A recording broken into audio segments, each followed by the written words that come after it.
Hi guys, good afternoon. Yan, kararating lang po namin galing sa bayan at ito na yung pinakahihintay nila. Oh, yan. Pakita nyo, oh naman. Si Lucas, si Kukoy, tapos si Ate Sheila. Meron kasi silang sponsor. Siguro medyo matagal na rin po ito pero ngayon na tayo nagkaroon ng time at nag-open account tayo para sa kanila dahil meron tayong isang sponsor na sabi niya, siguro meron kayo idea, siya po si Ma'am Lee from US. Yan. Bale ito, pumunta kami sa bayan kaninang umaga, siguro mga ilang oras din, mga 3. Kinumpleto namin yung mga requirements nila, may mga 1 by 1. Si Lucas nga po guys, hindi pa niya alam kung anong nangyayari dun sa bangko kanina. Yan si Kukoy din, si Kukoy nakataas yung pa, hindi niya parang nasa bahay lang sila.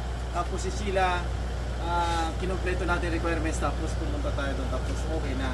Ngayon, ito, nilagyan muna natin ng konting laman pero yung pera ni Ma'am Lee talaga nandyan na sa akin tapos kakausapin natin siya sa susunod na mangyayari kung magkano yung i-deposit natin kasi medyo malaki din yung pera ni Ma'am Lee para sa kanilang tatlo.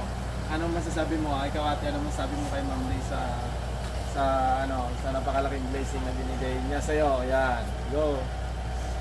Thank you po. Mag-ingat po kayo lagi. Sana po lagi po kayong healthy. I love you po. Okay, ikaw naman, Kuya Kukoy.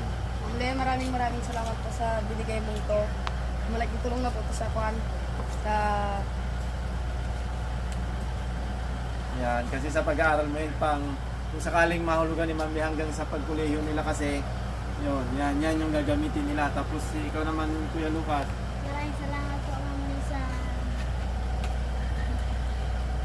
Savings. savings.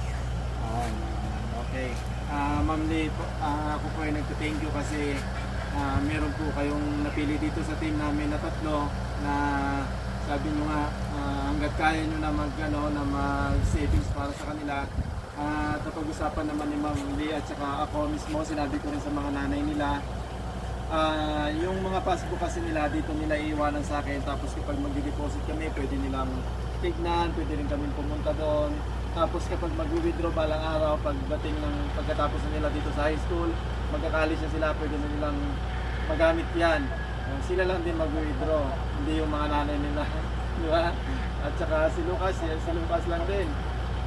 Kumbaga, kung sabi nga ng bangko, kung sino nakapangalan, siya lang din mag-withdraw doon. So kay Ma'am Lee, tatawagan ko na lang po kayo pagkatapos ng video na to. Sana hindi kayo busy kasi magkaiba yung araw namin magkaiba yung ngayon, tanghali dito, doon sa kanila, gabi. Kaya tignan natin kung matatawagan natin. Ingat po kayo lagi dyan, ma'am. At maraming salamat po. Utang na loob po namin sa inyo yung mga blessing na binibigay niyo po sa kanila. Bye-bye po!